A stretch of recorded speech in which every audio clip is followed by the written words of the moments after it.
In June 1972, a woman appeared in Cedars-Sinai Hospital in Los Angeles, California, in nothing but a white, blood-covered gown.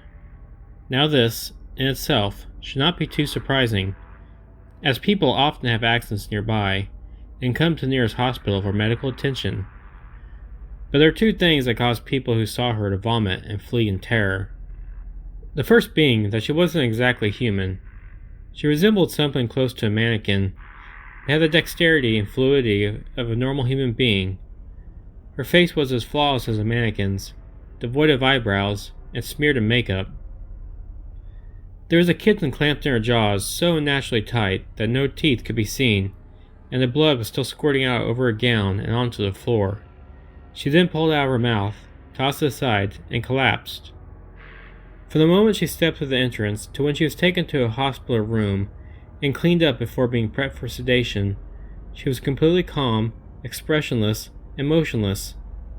The doctor saw it best to restrain her until the authorities could arrive, and she did not protest. They were unable to get any kind of response from her, and most staff members felt too uncomfortable to look directly at her for more than a few seconds. But the moment the staff tried to sedate her, she fought back with extreme force.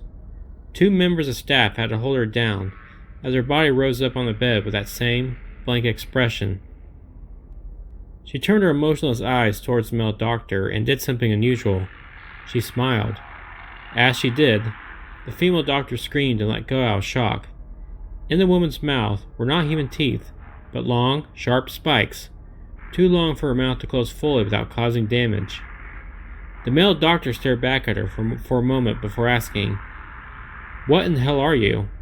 She cracked her neck down to her shoulder to observe him, still smiling. There was a long pause. Security had been alerted, and could be heard coming down the hallway. As he heard them approach, she darted forward, sinking her teeth into the front of his throat, ripping out his jugular, and letting him fall to the floor, gasping for air as he choked on his own blood. She stood up and leaned over him, her face coming dangerously close to his, as the life faded from his eyes. She leaned closer and whispered in his ear, "I am God." The doctor's eyes filled with fear as he watched her calmly walk away to greet the security men. His last ever sight would be watching her feast on them one by one. The female doctor who survived the incident named her the Expressionless. She was never seen again.